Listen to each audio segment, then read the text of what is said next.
I'm not very wrong.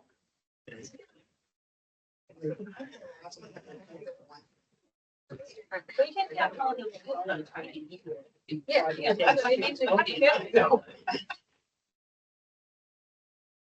Right, so up to lesson 2. Yeah. Anybody got teams like my teams up? Yeah.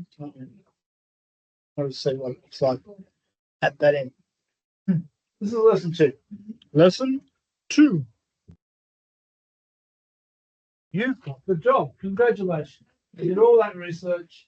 You joined Solid RTO. You're a brand new trainer and assessor. Good job. Well done. You've got to do an induction. Every job you do has an induction. Yeah. Everybody loves induction training. Sometimes it's really riveting. But this might be tricky because you don't really have the resources yet. You've got an organisational chart and a trainer and assessor job description policy. What we need to do is review those. So let's just talk about your responsibilities in a broad sense on activity 2.1. Come back to activity 2.1. I just realised the reason my email didn't go through last night with resources is I had the student workbook attached and it was 39 megabytes. So it didn't go through. So I just sent through the slides and the assessment in a new email, or an email minus that student workbook. I can give you a USB copy of it some point. I can download it and you can upload it on your computers. But that is pretty old school these days. It's a USB band in my workplace. I have one with me. I have mine here. All right, so we'll do that in a second. So, like all jobs, you have a code of conduct. Yeah, all jobs have a code of conduct. So there's a code of conduct in a RTO. There's only a code of conduct for students and a code of conduct for you as a trainer and assessor. So you need to follow that code of conduct. With code of conduct comes rights and responsibilities. Lots of people know about their rights, less people know about their responsibilities. What are your responsibilities? What do you think your responsibilities are as a trainer and assessor? Talked about diversity before and respecting people. What else besides respecting your students and creating a safe learning environment? That would be one of your main responsibilities. Being punctual. Punctual, yeah. What does punctual mean being a trainer and assessor? Well, I think to be Don't honest. take my example from this morning. Yeah, to actually to show up in a timely fashion, if it's a classroom setting, to actually have it ready, make sure your equipment's ready, your presentation's ready, things like sign-on sheets and all that kind of So stuff. different people have different, Yeah. And give feedback with assessment work when we have submitted, give our responses back. Yeah. Yeah, very good. So in terms of being present and being ready, some people talk about half an hour, some people talk about 15 minutes, some people talk about 5 minutes. I think TAEPDD policy is 5 minutes, but I was taught 15, half an hour, and it was certainly the plan was to be 15. There's a number of reasons for that. One, you want your technology to be set up. So, not here at start time, and then I spent some time setting up. Tick, tick, tick, tick, tick. What's he doing? Come on, get on with it. So, you lose brownie points, but you also lose interest. It's important to be there. People might want to come and see you before class starts, right? They might have a question they want to ask in front of other people. They might have sensitive information they want to share. And the same at the end of the day. If you spend time when the break happens and you hang around, people might come and see you. It's happened today twice already. After class, people will do the same thing. It makes you available. You can obviously set limits on that. We all need to have breaks from time to time. So if you need, I have a teacher who started last week. Well, she didn't start. She became permanent this semester. We converted a lot of casual staff to permanent staff after the workplace relationship change. They've all been casual teachers for some time, so they all know the system. They all know. But this first time they were teaching in a room, doing a virtual class. The technology hadn't been set up, so they brought their own laptop in. And surprise, surprise, the camera decided not to work when they brought it into tape. So 8:35 in the morning, trying to get set for a 9 o'clock class. I'm thinking I'm getting to work, thinking I'll be there early enough to help. No, everything was a drama. I offered some suggestions of work to listen to because the person was in too much of a panic and was all this banging, crashing. And just need to listen for 1 minute. The solution is this. But now follow that solution 2 weeks later. But at a critical point, it became, I don't have time for this. My class is starting. Blah, blah. She was given an opportunity to do a few things. Then she said, I need a moment. I need to regather my thoughts. But one of the suggestions that was given to her was to put her phone on, because the camera wasn't working, other things were working, was to put her phone on, use Teams with her camera and be talking in the Teams chat, but the camera would be the no, I'm not doing that, that's unprofessional. Now, more unprofessional for the class not to be running while you're still trying to set up. People understand there are technology issues all the time. I mentioned that one of the people that's in my house works with Deloitte, which is not to otherwise known as Deloitte these days. And if you work in accounts, apparently for quality, but that's the only thing to do. And they said, no, we do that all the time. So people have work ethics.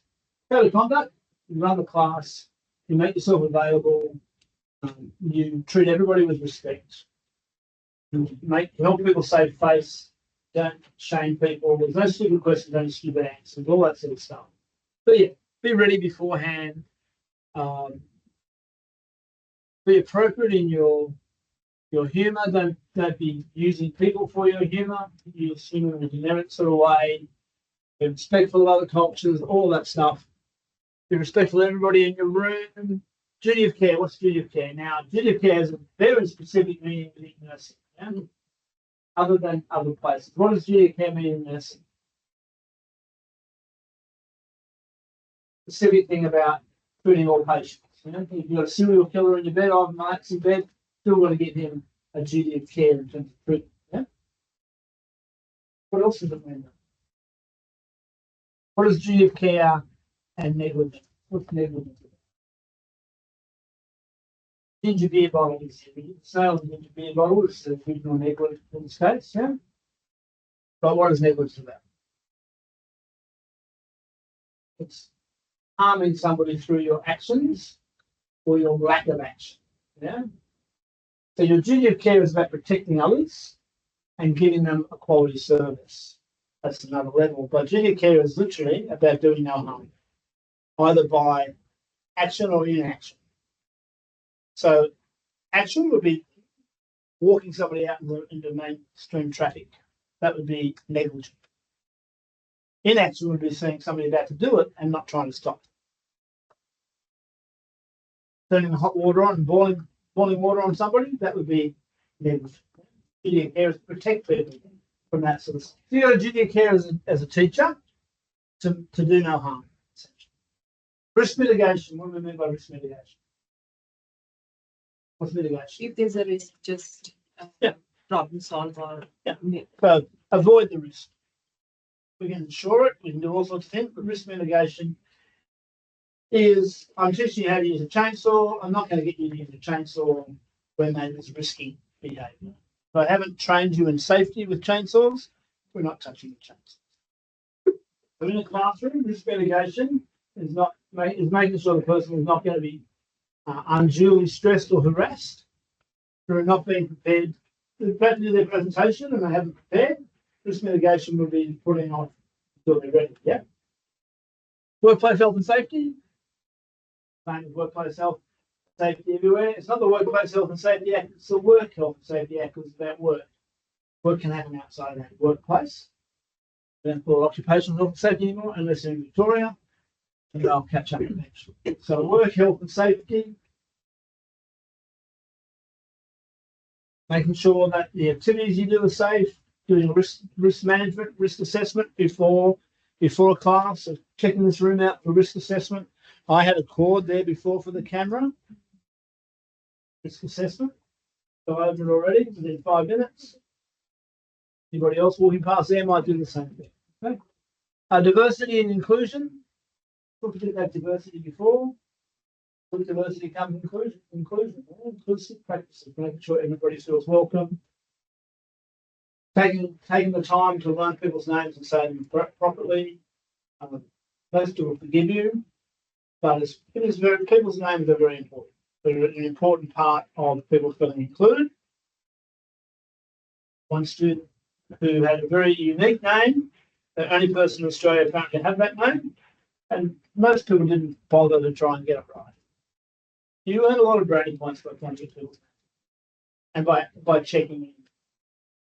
Also, just hearing people's stories and being available. Yeah? Using diversity inclusion is also about, as a teacher, using examples from a range of backgrounds. So, using non-gender specific names and activities wherever possible. So, Pat and Lee and different names that are non-binary in terms of their relation. And discrimination, not discriminating against people. You're being inclusive and diverse, then you're not discriminating. By definition, being inclusive and diverse is not discriminating. Having said that, I worked with a teacher who used to talk about his class being a United Nations. I think that is bordering on discrimination and comment that may be funny, but it has the capacity to be offensive. Right? Privacy and confidentiality. What's privacy and confidentiality? You have particular privacy and confidentiality within health because you have the Health Information Act as well as the Privacy Act. Yeah. So you have public health record privacy. But in the classroom, you have the Privacy Act 1988. You have the Privacy and Confidentiality 1988 for the Privacy Act, 1998 for the Health Information Privacy Act. All of those things have to be respected. What does that mean in practice? Let's just say Alec wants to contact the book. Doesn't have his direct details. They come to me and say, I left, and this actually happened in the class a couple years ago. So-and-so gave me a lift home and I left my mobile phone in their car. Can you give me their number? I need to contact them. Can I give them their number? No. But they gave them a lift and left their phone there. I can contact the person and get them with their permission to contact the person who asked for that, or they can bring my boss has took the call and said, no, you can pick it up tomorrow. You left it in the car. They like. So different people take different approaches. But I can't. You want to know? Alec wants to know how you went in the assessment. Can I tell you? Can I tell him that? No. So equally, when you ask me in class, how do I go on the assessment? I'm not going to tell you.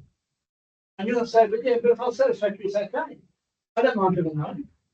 But yes, but if I tell you that, if I tell Mohammed that you're satisfactory, if I tell Sarah that she's satisfactory, is that better?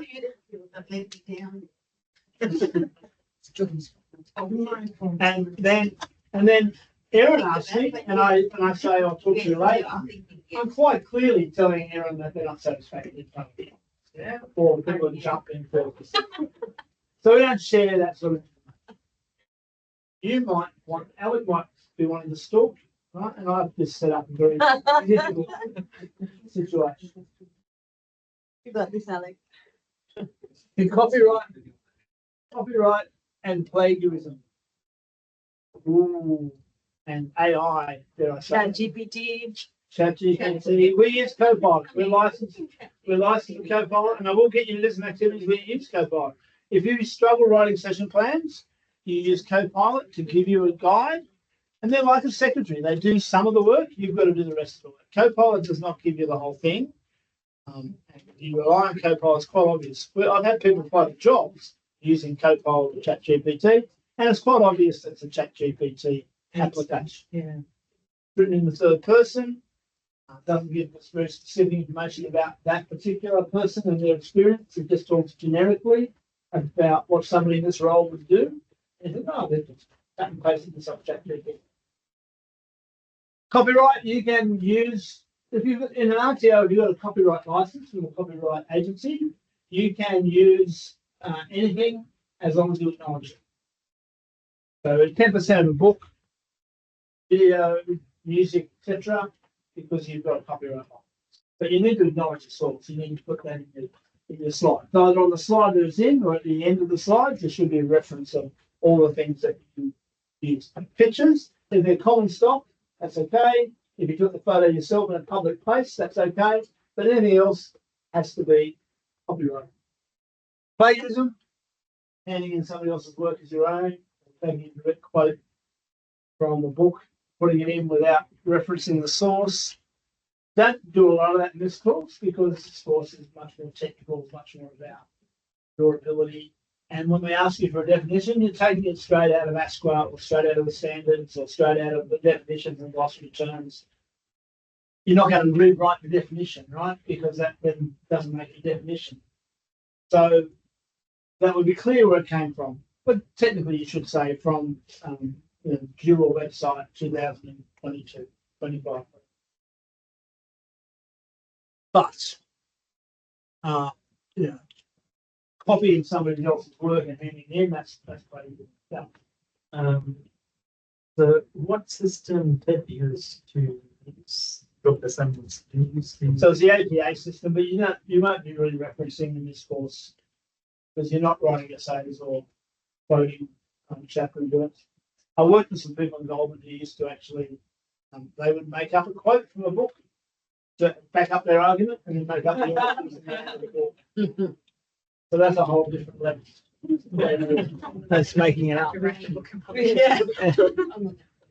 I think mine is on one or two of those books. But anyway, consumer protection requirements. What are consumer protection requirements? And this comes down, one of the things this comes down to is if you collect fees, you can only, this is an RTO standard, but you can only collect a certain amount of money up to $1,500 as a maximum. Because if you go bust, that person loses all that money. So you can only collect X amount of dollars before the course starts, and you can end with a maximum of what you can keep with somebody's money. Consumer protection requirements are also about safety, product safety, electrical tagging, all that sort of stuff. Records child safety standards. Some people think that's about cars and baby seats and what have you. That's true. Also about child protection, about mandatory reporting. But the child safety standards in that case are about that sort of stuff. Records management. How long you keep records for, how records are stored, confidentiality of records comes in privacy confidentiality as much as anything else. For records management and RTO, records management and nursing, your staff is there for 75 years or something. Yeah. So, 70? Yeah. But for the lifetime of the patient, essentially. For an RTO, it's similar, I think it's 30 years. People have to be able to access their qualification from the system. So you need to keep records for a period of time. In terms of assessments, you have to keep the original assessment. So if ASQA comes to audit, they want to see the original assessment. Now that's easier now with 6 months for ASQA records, but for smart and skilled funding, it's 3 years because they may want to look at, in terms of funding, they want to see that you are an active student. Me putting your name on a roll is not sufficient evidence. I need to have some example of you doing an activity and your name on that activity. If we did butcher's paper, I'd have everybody's name on top of the butcher's paper. So that would be evidence of you participating in the course. That you keep that for 3 years because the skill, smart and skill may audit you for 3 years for funding purposes. 6 months for any other course other than TAE. TAE, you got to keep the records for 12 months because TAE is audited every 12 months because it's the only thing that they can really regulate within the quality assurance of the VET system. They can regulate the quality of the training that you get and the quality of the output of you as a trainer and assessor. And the reason they do it every 12 months, and the reason they only let certain RTOs now be training and assessor providers have it on scope is because of the number of shonky, dodgy brother RTOs that did in the past. And people would do things like tie your shoelaces or make a paper aeroplane, teach you how to make a paper aeroplane. So, right, you're a competent trainer. You can go out and train people in first aid, nursing, whatever. No, you can't. Train people in paper airplanes, but there's no unit of competency around paper airplane. Right? Surprise, surprise. There's also now you do the competency of tying shoelaces.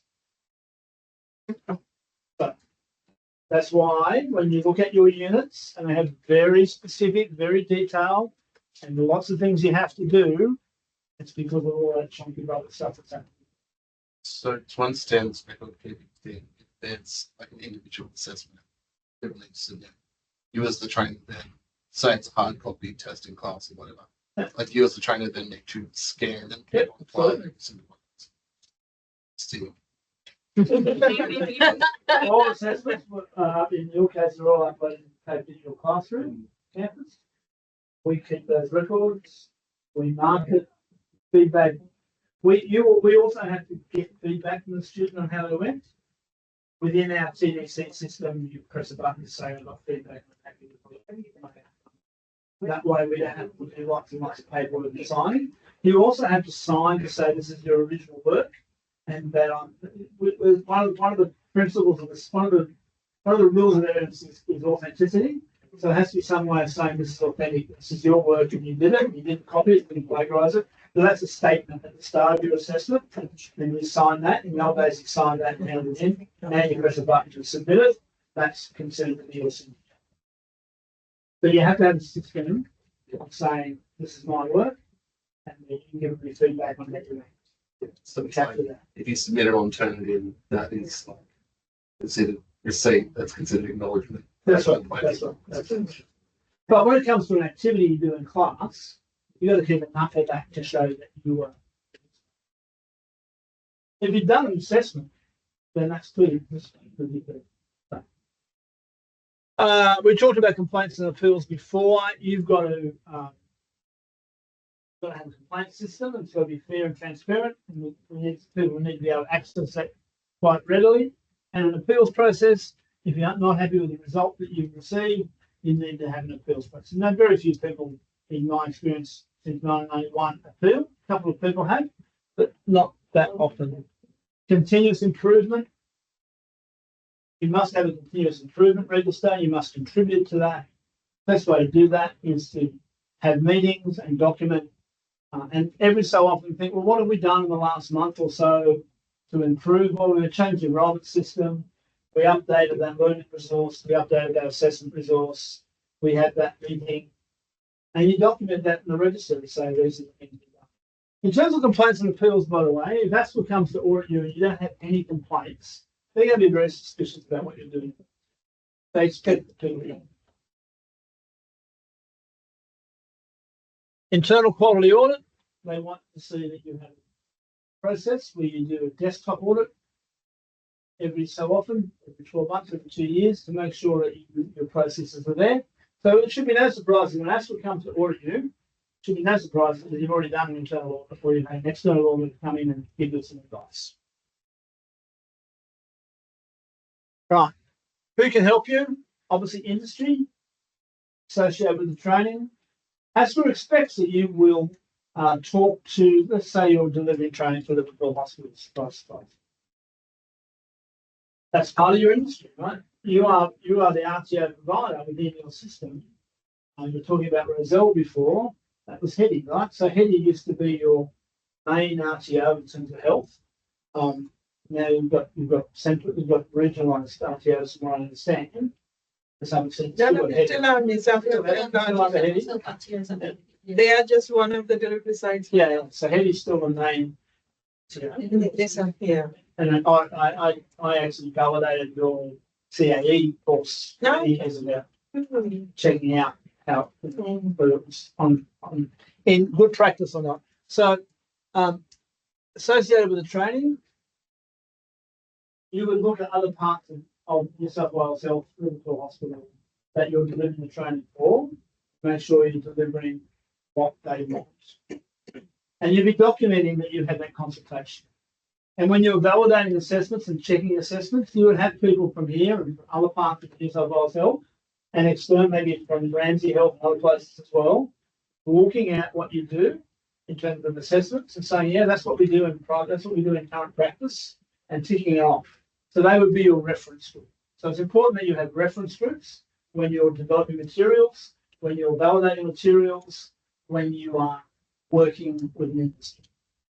It's also a way that you can cover what you need to cover. So a couple of years ago at a Bell conference, I got into trouble for organising there as a private consultant, but I was a casual TAFE teacher.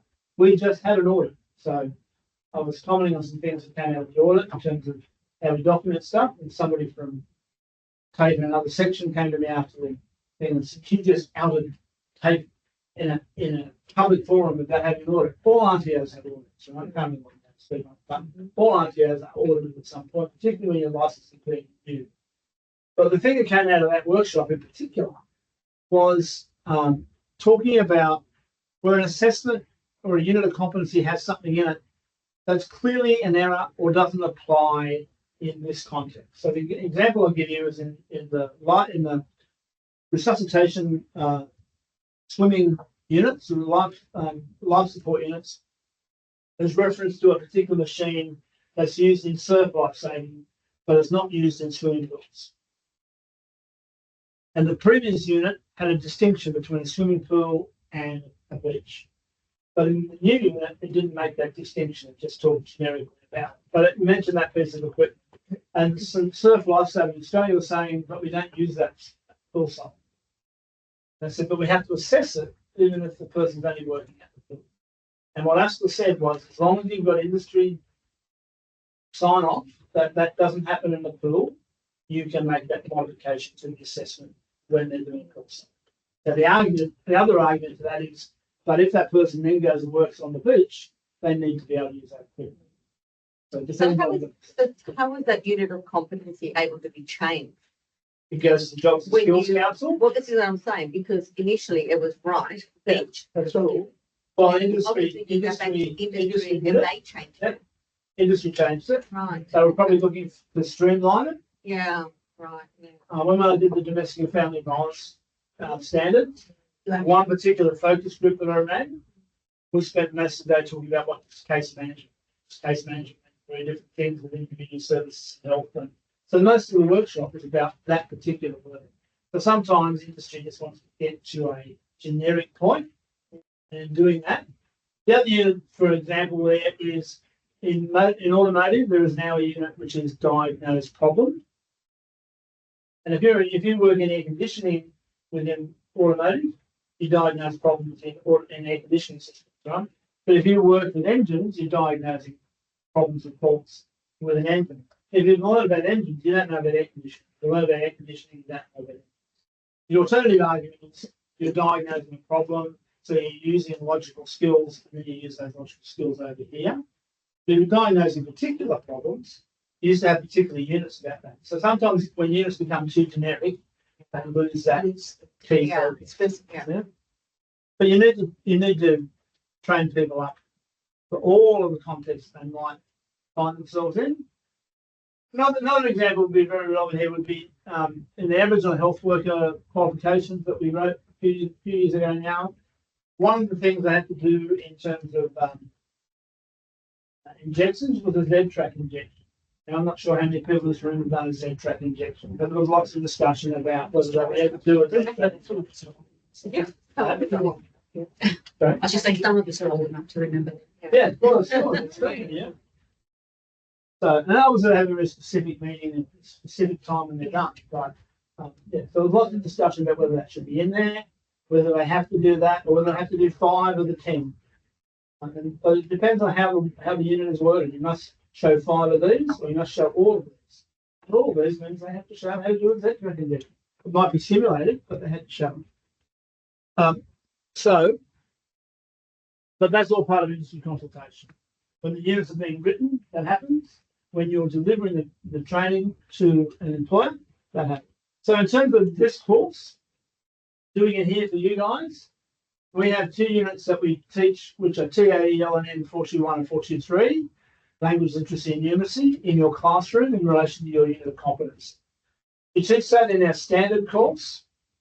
We partly teach that because if you want to be a TAFE teacher, they generally expect you to have those units. You guys don't need those units, so you're doing lead and develop teams and individuals and mentor in the workplace instead. So there's 2 units will be on your team at the moment, but they will be locked. They won't get open because your other 2 units will come in place. So that again is an example of industry discussion, industry negotiation, and doing what the client wants. Sponsors of the training, who's the sponsor? Well, Smart and Skilled is paying for this. And they get around the fee free, it'll all be fee free.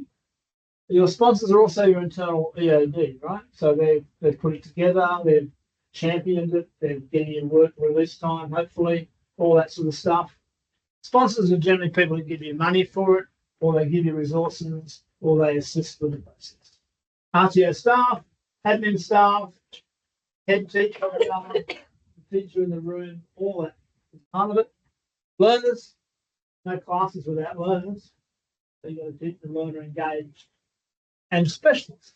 So what do I mean by specialists here? We don't mean your oncologist and your neurosurgeon. What do we mean by specialists in this? Context.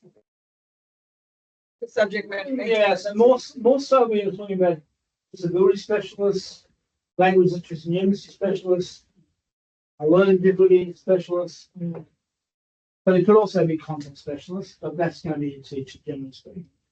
So there are particular units that I couldn't teach, we get another teacher who could.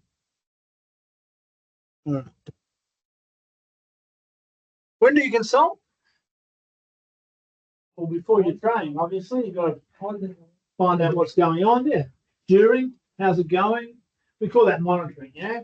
We call evaluation at the end when you're looking back and seeing how it went, but monitoring is the ongoing process. And that's a consultation, essentially. You're checking with the students, how's it going? You're checking with the employers, whether they're happy. You're doing it throughout, and then you're doing it afterwards to make sure that you've done a good job. Okay. So, competency-based training, competency-based assessing. There's no grading or ranking. We went down that path earlier on. We have competent or not yet competent. Now, in some cases, you might have a capstone grading system where you give people a distinction or a credit because you've got some alignment with the university course and they want to know whether people are working at credit, average or below. So you might have an extra system in there, and there are still some parts of TAFE that do that, but that's different to criterion reference. Competency is competent or not competent. You're never assessing people relative to somebody else's work. So I'm not looking at your work and comparing it to your work. I'm comparing your work to what is required. If you've both got to fill a water jug to 3/4, that's what I'm checking. Not that yours is prettier or that you did it more quickly. There's no time constraints, that doesn't matter, right? And we call it criterion reference assessment. We'll get more on that, but I've probably mentioned that 10 times already. I'll mention it a lot of times through the course because that's what this course is about. Task skills, task management skills, contingency management skills, job or role environment skills. I'll let you watch these videos in your own time, but what is a task skill in a dimension of competence? Fill this jug of water to 3/4 is a task skill. You're doing one task, filling the jug. What's a task management skill?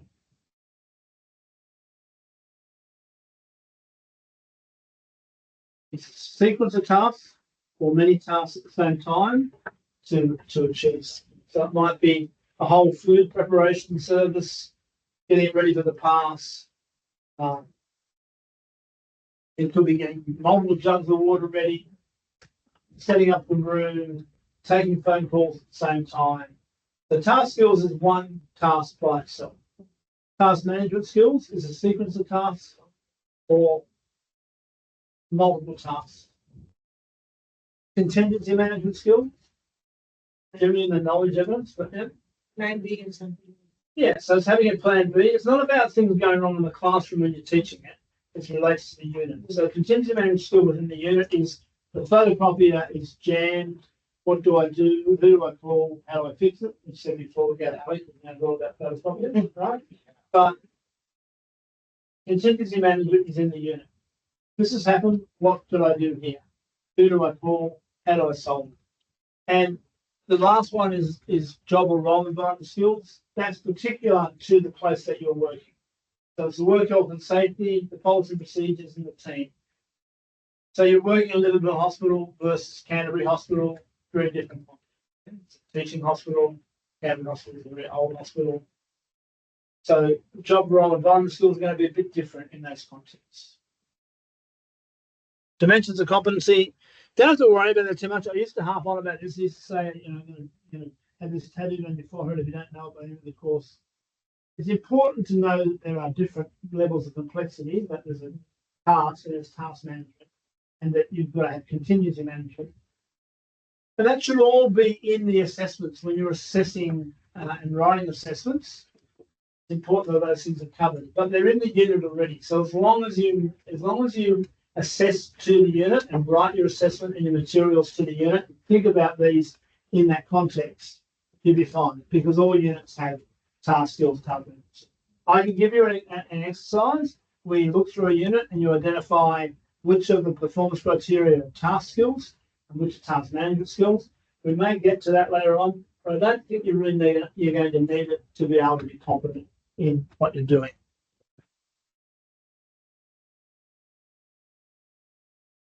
Okay. Training packages and qualifications. Now, we talked a little bit about training packages before in terms of this room is health. That's the training package. The training package is for the whole industry, right? Within the health training package, there's something like 75 qualifications.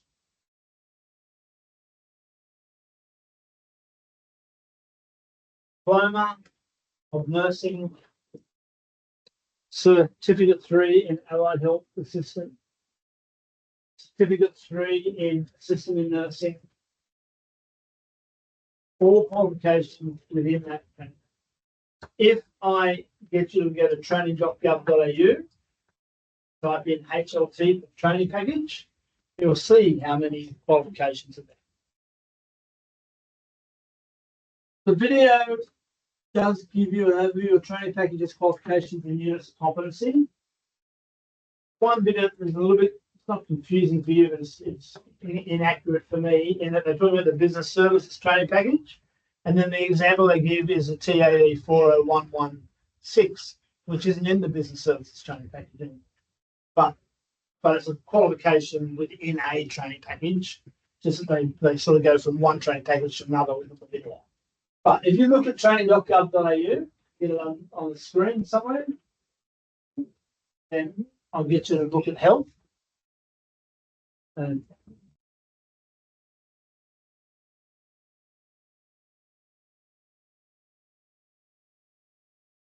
now this is the first part. This is getting towards the first part of your assessment, right? So I want you to go to training.gov.au. Find the training package qualification, whether it's business services or health, depending on what your background is, because that's what's relevant here.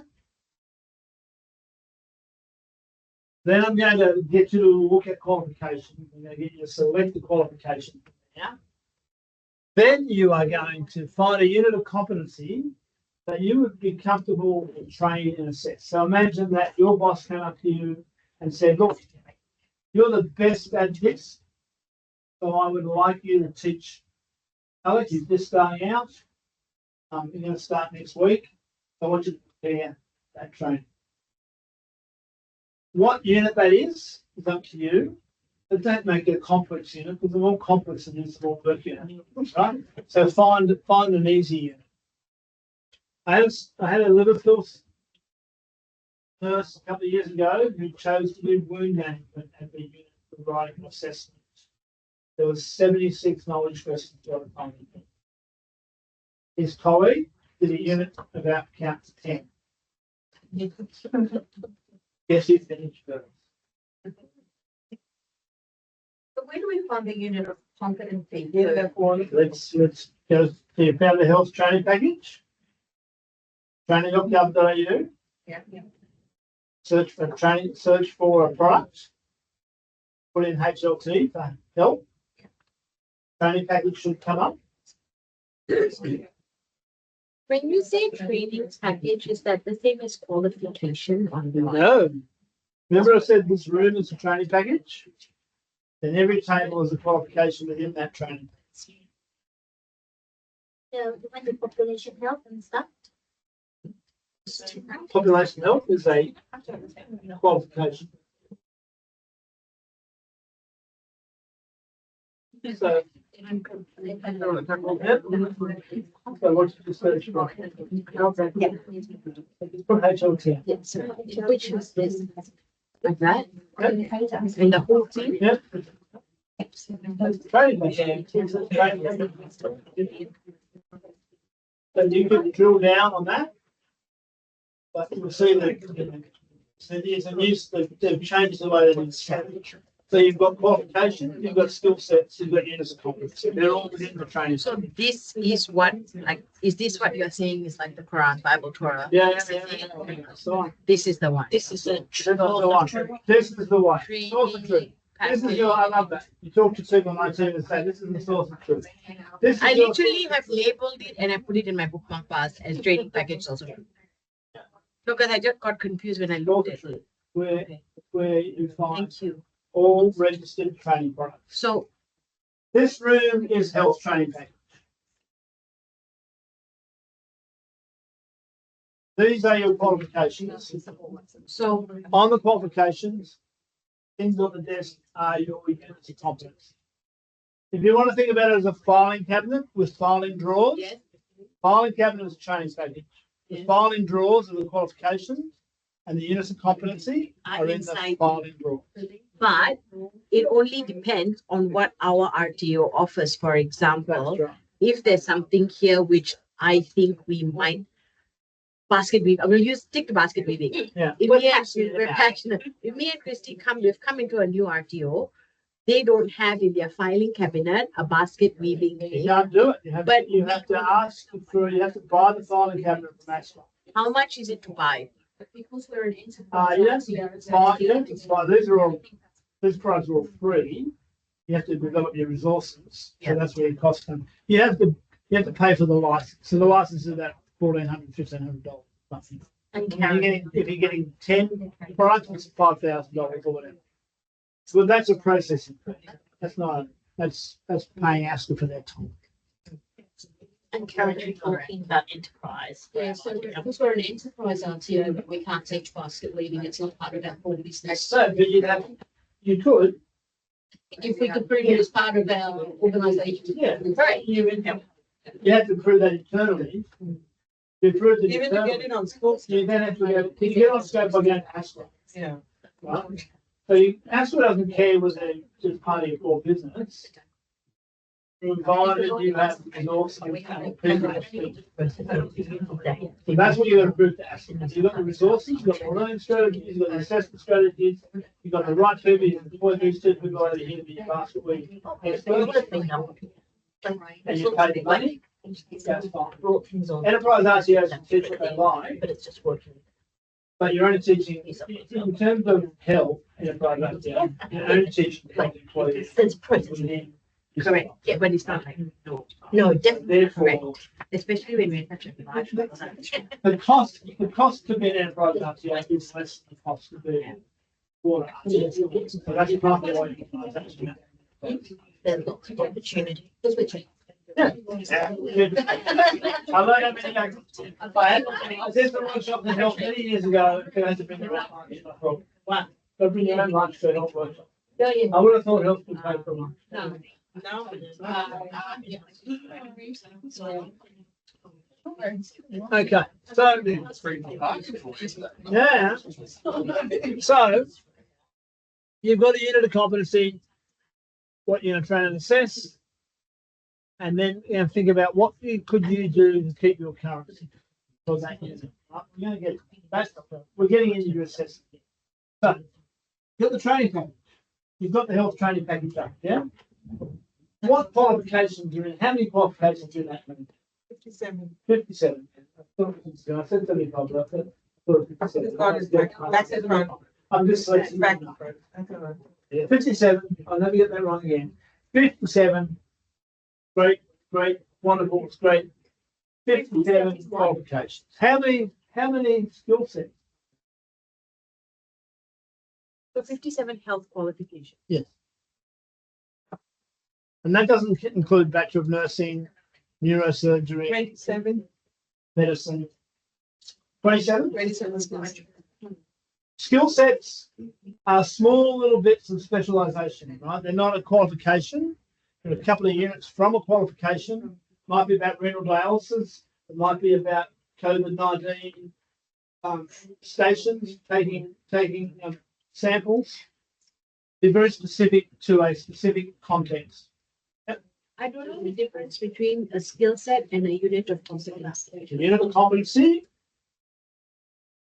has a skill set has units of competency in it. A unit of competency doesn't exist without being a qualification or a skill set, but it's got to be in a qualification, and then it might be in a skill set as well. Unit of competency describes a discrete part of what you do in your job. Use business software. You're using business software to do your job. Word, PowerPoint, Instagram, maybe. That unit of competency describes what you have to do to open a document, save a document, create a document, use a spreadsheet. And that unit of competency with a few others will make up a skill set. And those skill sets will make up a qualification. So it's kind Yes of like and no. Yes and no. So the skill set can be a part of a qualification or an addition to a qualification. So it can be part of a pathway, but generally people do the qualification, not the skill set. So I'll give you an example of how that works in practice. You work in aviation security. You work in aviation security on the tarmac or in reception, the foyer, or you work on the X-ray machine. All the core units are the same, but the elective units are different. If I want to go from tarmac to X-ray, I will need different units. That's when you would get a skill set. Because the skill set will cover what you need to do X-ray on top of what you already have. So then you've got your core already. You end up, in that case, you end up with two qualifications, essentially. You end up with aviation security generalist, but then you've got your tarmac stream and you've got your X-ray stream, right? This qualification, TAE401 how many units you do? Well, how many are core? How many electives? We're changing to electives for you. So with electives, we can mix and match, right? Depending on your content. But we can't change the core. You know, all do the core. Core is core. Fundamental. Industry has said this is what you absolutely have to do for this job. And then you can mix and match your electives, but these 6 are your core. Yep. So in terms of any qualification, you want to go and specialise somewhere else, you might do a skill set. You might pick up those units and get a stack of your time. But generally, that's what a skill set is. Another example would be in maritime, where you can do a skill set in fast rescue operations at sea. And to do that skill set, you have to already be proficient in rescue operations in standard vehicles. But this is for fast rescue. So you've got to be signed off by AMSA as a rescue at sea person, and then you do this unit on fast rescue. And that's probably the only skill set I can think of that's just one unit. I look at the class. But generally it's 2 or 3 units. I'll give you a quiz next time I see you. And one of the questions is about what is a TLA, and that's a 3-letter acronym, so I'll give you a heads up on that. But the other one is about, can you have the other 2 are, can you have a qualification that has core units only? Or do they have to have a level?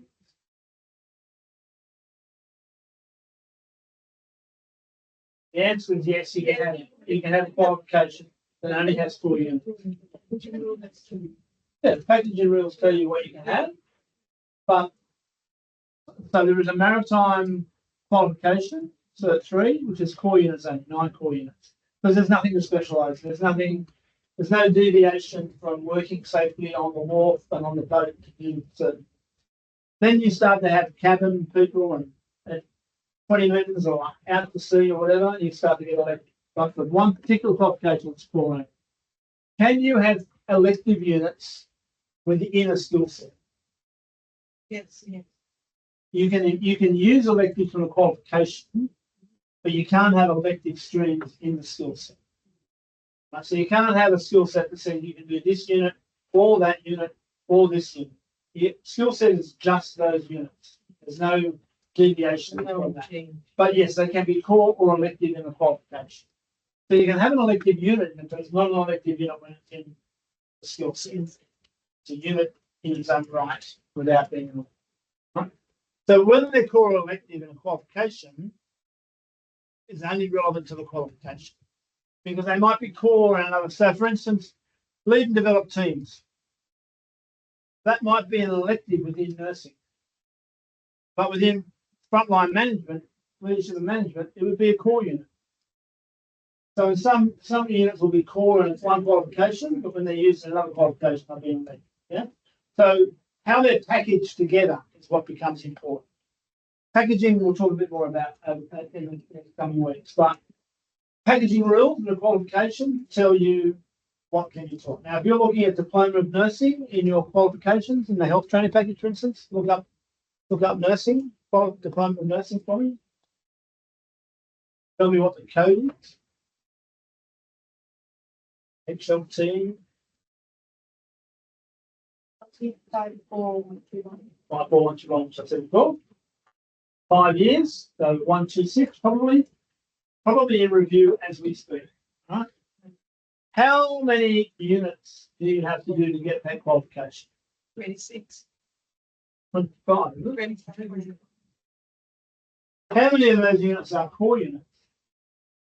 You've got to do 20 core units. So industry has said there's not a lot of variation in the diploma of rural nursing. You've got to do these 20 units. Undertake health checks, administer medications, blah, blah, blah. How many electives are there then? 5. And they can come, I think in that particular qualification it says from the following. Three Yeah? from the following. Yep. To be imported. Right.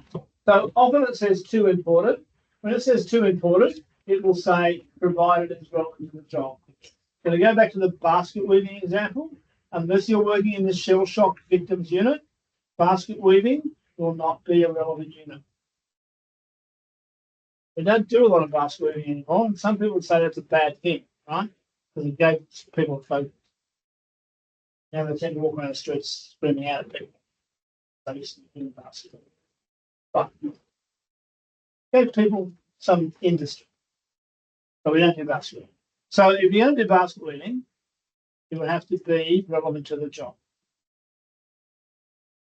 And that would be 2 that you can import.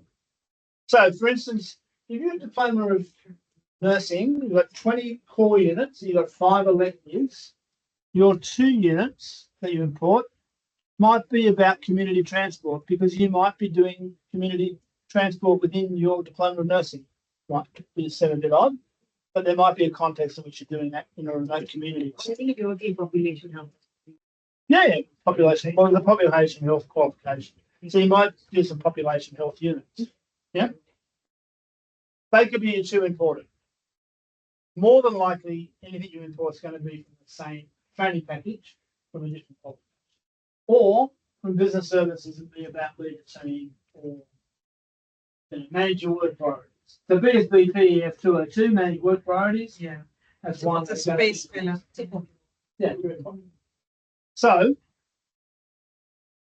20 core, 5 electives. You cannot step away from that. They are the packaging rules for that qualification. So whatever qualification you're looking at, it will tell you what you're allowed to do. We must stay within that system. What you need to do, if you choose diploma in nursing, you don't have to, you can choose something else. You go to business services, in your case, plug in BSB and have a look at qualifications. Find a unit in there that you would start teaching, just being employed by RTO. What are you going to start teaching?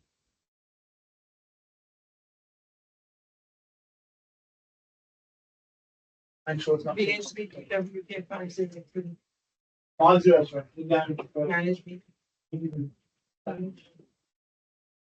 Okay, so if you're going to do that one, I've got 3 elements. how are you going to maintain your currency so that you can teach management? I chair meetings and facilitate. Chair meetings? Okay, so you'll keep doing your job, yeah? Yeah. What's another activity you're going to do? In terms of management is documentation, records keeping.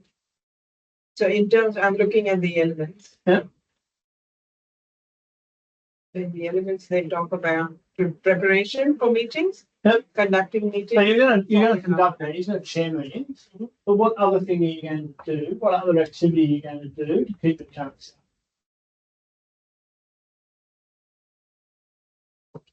Yeah, so that's how you're going to show it. How you're going to show it. So maintaining evidence of having facilitated. That's how you're going to show it. Yeah. You're going to go to a conference. You're going to watch a video on effective meeting maintain performance. skills. Yeah, how are you going to maintain your skills? You're going to do it by doing it. Yeah. But how else are you going to maintain your skills? You're going to watch John Cleese's meetings, bloody meetings, or is that too old? What are you going to do? So, I still have shown John Cleese's but also to look at what is the industry standard, what is happening in that. Yes, space. so you might go and Facilitate meetings. you might go to another organisation and sit down in meetings and see other people doing it, and then Yeah. document that you went and watched and you shadowed somebody, right? That would be one way of maintaining your currency. There are also communities of practice that I could Communities of practice is a perfect example of how you maintain your currency. So in terms of your professional development plan, you will be maintaining your currency by continuing to chair meetings because your role as blah, blah, blah. And then your second one would be community of practice where we're sharing good practice around meeting procedures. Yeah. And how would you undertake them? Well, you go and do them, right? That's essentially what you've got to do in your PD plan that we're going to start doing very soon. You've got to document how you maintain your compliance in terms of RTO standards, how you maintain your compliance in terms of teaching currency, how you maintain your compliance in terms of industry currency. So your industry currency is that unit and the 2 things you're doing to maintain that. We've got some other examples of other units. Like university point of view, you can pick the HLTAID, double one. Yep. Provide First aid. Yep. So how are you going to maintain your currency on it? Attend hospital resuscitation council meetings, Absolutely. Yep. read research papers, Yep. go to a conference on resuscitation. Absolutely. Keep resuscitating. That's doing, yeah. So the 70-20-10 principle is 70% doing. If I'm resuscitating people, Yeah. I can teach resuscitation because I do it all the time. And then 30. 20 is immersion.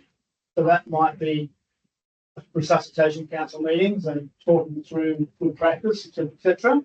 And the 10 would be going to a conference or watching it. 20 could be watching a YouTube clip on good practice or modern techniques.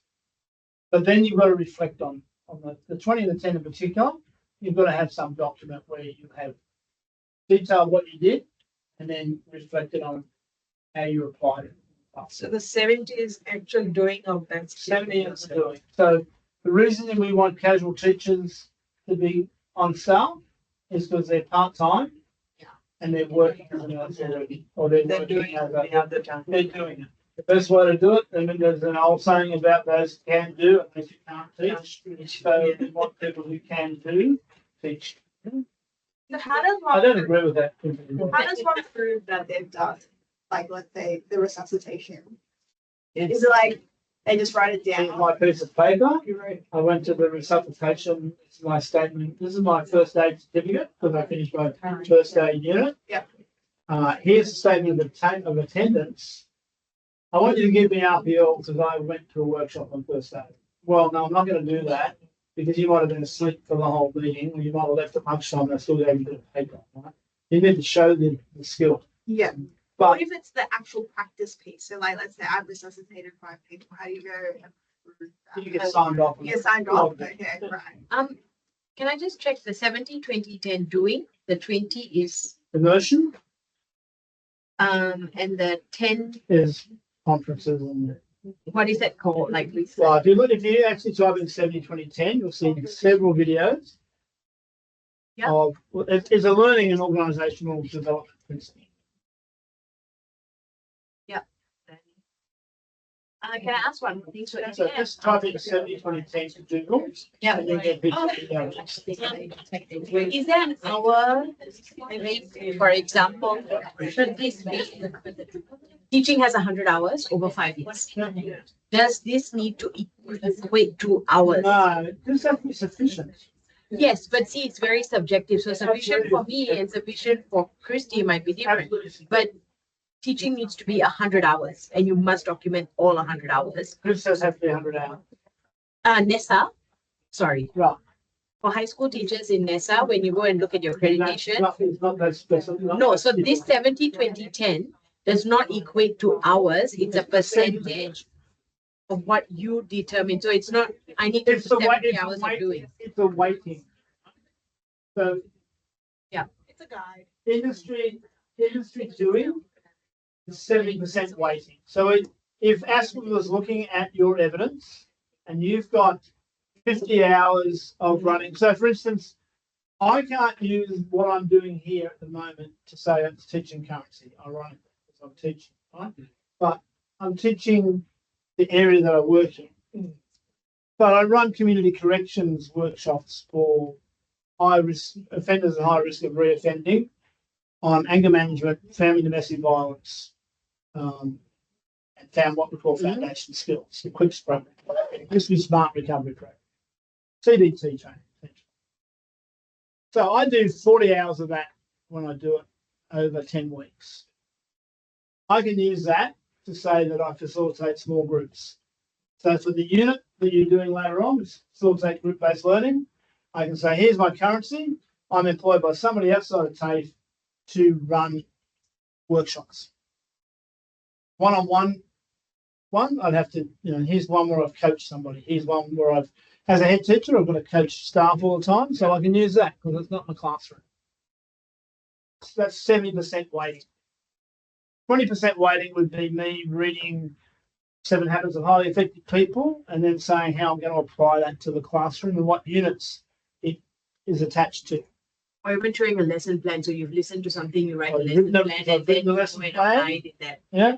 And then 10% would be me going to the Vocational Education Learning Group conference. Because I went to the conference. But then I'd have to write up which sessions I went to. And then you have to, But if I go to that conference and I come back and I present to all my colleagues, and it's documented in meeting minutes, so it's not I'm getting currency because I related to other people. I'm also getting teaching currency, but you're also getting currency because you came to my workshop and you can write up, went to a workshop where we talked about good practice and validation from the Bell conference run by Terry Smith, but you've got to write it up. It can't be in the minutes of the organisation or whatever. It's got to be on your portfolio record as a trainer and educator. You've got your own portfolio. Is that something that we have? It's called an individual delivery profile, and you'll have one. So each of them to start having to complete it. Yeah. Maintaining currency. And now at TAFE, we've attached your timesheets to it. So until you've done your individual delivery profile, you won't get paid. Yeah, but most people get it done. You're right. One question around, so I know St. 2010's guide, but does there have to be, for example, formal training for everything? So No. what I mean by that is on our side of the fence, we're looking at doing the certificate for leadership and management. One of the units is lead difficult conversations, for example. I lead difficult conversations most days in my job. Like I have well-recorded debriefs and stuff with my boss and with other stakeholders too. Awesome. I'm not really going to difficult conversations training because it's very, very far below my level of development. Will that be sufficient to not necessarily say like I have to go to these random workshops? Yeah, well, if you're training people and how to manage a difficult conversation, because you've done thousands of them, and now you are the person people come to say, I've got a difficult conversation, how do I do it? If you run a workshop with staff on managing difficult conversations, all the people in HR work with me and run that workshop many times. In fact, the Bill conference I went to, there was a whole session on managing difficult conversations, which was high level. Yeah. But yes, you just document how you do it. You don't have, I'll go back to my example from earlier on. I was talking before. You've got carpentry. In 1975, you've got your trade certificate in carpentry. I've seen one of those. They actually say trade certificate. And my boss at the time said, "Can we let this person into the course for circular training and assessment? Is this a qualification?" I said, "There's a trade certificate." In fact, before we had certificate 3, you had a trade certificate. They're still a carpenter because I got the qualification back here. You can still do difficult conversations because you did them back here.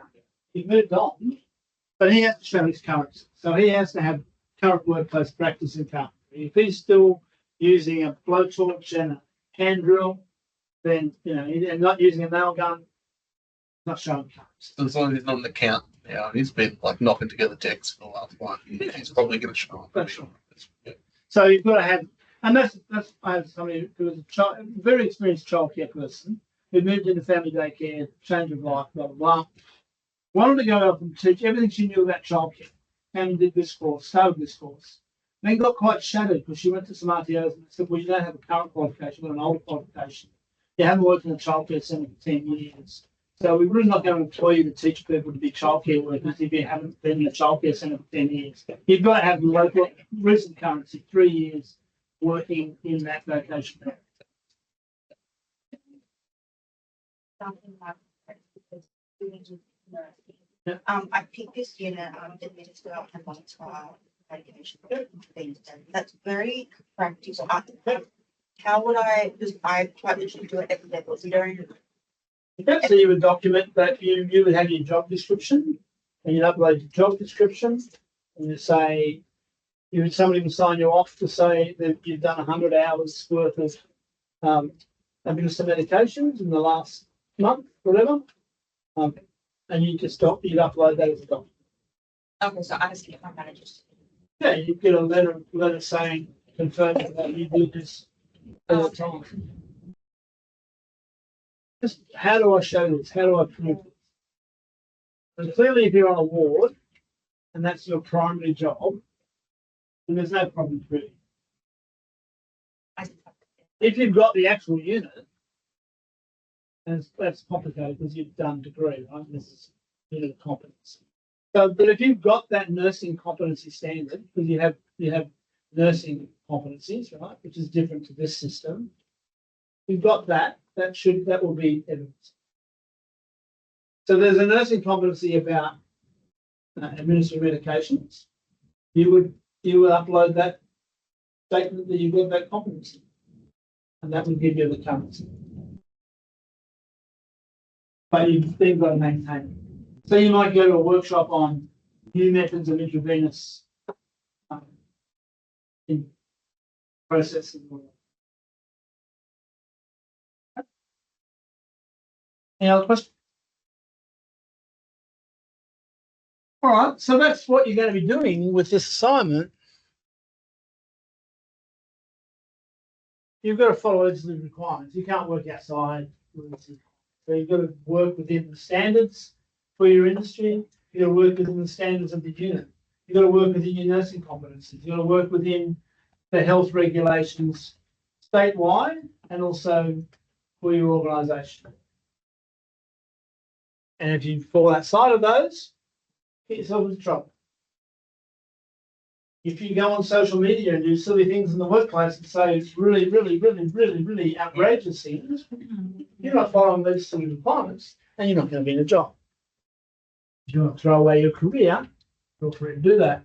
Insurance assessment practice demonstrates compliance by complying with the standards for RTOs. Now, you're going to look at those standards over the coming weeks, but you have to make sure that what you do in assessment practice is correct, right? Comply to the standards and any workplace agreements. So you can't step outside your workplace agreement, the standards of your workplace. you've got to keep your skills and knowledge up to date. We talked about that in terms of currency, and you've got to act ethically without any discrimination. So you've got to treat all people with respect and fairly, act ethically without any discrimination. What is ethics, by the way? I'm just read the books sometimes. Value. Just old school in the books and text rather than see that. So it's doing the right thing at the right time, and given the circumstances that you're in, it's doing the right thing with the knowledge that you had at the time. Some people call it the science of moral decision making, but when you start putting morals in that, it becomes quite complex. It's about, is this the right thing to do given the circumstances I find here at the moment? Right? And it's about fairness and equity and all that sort of stuff. Assessor has to make sure that the skills, knowledge, and attributes expected by industry have been measured. You get that from the unit of competency. You don't get it from anywhere else. You get it from the performance evidence, knowledge evidence, and assessment conditions for that unit of competency. You've got to maintain the privacy of learners. We talked about this. You can't disclose assessment results only to authorised people. That happens when you're a trainee or an apprentice and there's an employer or somebody is funding you to be here, then yes, that result might be shared with your employer because they're paying for your training and you're here as their representative, right? Other than that, you wouldn't share it with anybody outside of the RTO, apart from ASQA, who might come and audit it. You've got to keep accurate records of attendance and accurate records of what people have done. There's a classification in Victoria where a fellow was being tapped, his phone was being tapped by the police and ASQA because they thought he was up to some shonky business running an overseas RTO. This is just after the vet fee help where people were getting free training, they're getting free laptops, they're being signed up to leadership and management courses when they'd never had a job in their life. So how can they be a leader and a manager? That course has entry requirements where you had to have exposure to being a leader or a manager. And these people had never had a job. We're doing it at the time of leadership and management. He got done. He got done in a very public way. He drove his Ferrari to the RTO that he'd had, where there were supposed to be hundreds and hundreds of students, and walked into an empty building to the police and ASQA, who said, right, you're copped, you're next. And he'd been making a killing with phantom students. So you have to have the technical records from real people.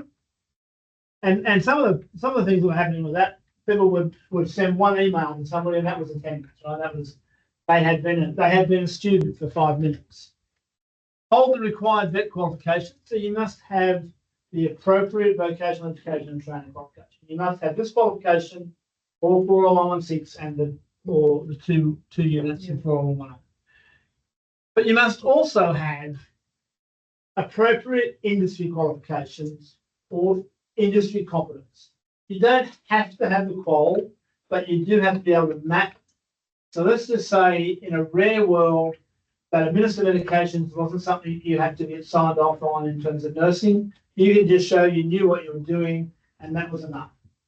If that was the case, then as long as you could document that you are competent to administer medications and you've got no other qualification to do it, that would be sufficient. Now that might happen in warehousing. It might happen in something where there's not a lot of qualifications, but every industry now has qualifications. So generally speaking, if you're teaching commercial cookery, you need to have commercial cookery qualification. And generally what happens, I've got somebody in my other class who was a chef, did some commercial cookery a long time ago, moved into other areas, wants to teach commercial cookery. He is redoing the course through RPL. So he's got the current unit, not the unit he did 20 years ago. So often you do that so that you've got the current unit. Ensure all assessment activities are safe and they comply with WHS legislation. I said before, you're not going to get people working with chainsaws if they've not been signed off on being safe with the chainsaw. I can't trust you to use it. I'm not letting you touch it. If you're giving people injections, I need to be confident that you know how to give an injection. Not to an orange, but to a goose.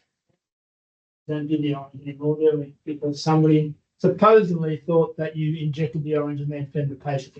But I think that might be another myth. But I was told that's what we're going to do. Oh, one's it? Oh, yeah. Right. You've done lessons 1 and 2 from the workbook. Well, you haven't done it from the workbook because we're doing it on the board. You could do your first assessment event on TDC, which is your knowledge questions, but we'll come back to that. We've got lesson 3. It's 10 past. It's 8 past. So I made the same. I thought I got sick of having a digital face, so I put an old clock face. It's been so long since I used an old clock face. I've got to look at it for a while before I get it. So 8 past 2. We'll do lesson 3. Let's have a 10-minute refresher. Get into lesson 3. That will go for about half an hour. Lesson 4 will go for about 10 minutes, maybe half an hour. There's activities to go with it, but we'll get through the content for this unit. You'll do the activities, which are your assessments. You can technically be signed off on it next week because you can do it in your tutorial, get it all done. It's a professional development plan. You've done them before. You know how to do them. But 10 minutes, have a sense how you know all about professional development. Well, I have to do the whole system. Well, you go. All right, 10-minute break. If that becomes 15 minutes, I'm not dying in a ditch about it, but I'll see you back here. 2:20, 2:25. When I say 10 minutes, you hear 15. All right, that's what happens with students. If you're in your workplace, so you might have been. Things coming up all professional development plan, but generally they're 2 pages and a This is couple of one bullet page. points. This is Oh, one I page. love it. Five boxes. I love it.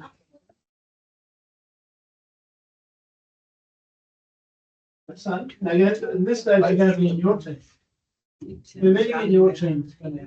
Have you signed on? You get an email about your team. Just sign on, you write your email down on the piece of paper you have to sign, just to make sure that. Oh, everyone's there. You should have got emails in your. No, it's a good idea.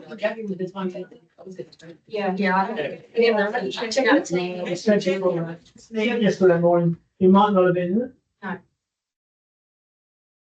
it. What is your name? Yeah. So that's what you're in the system at, so, no? So in your system? Yeah. You are. System. Yes. So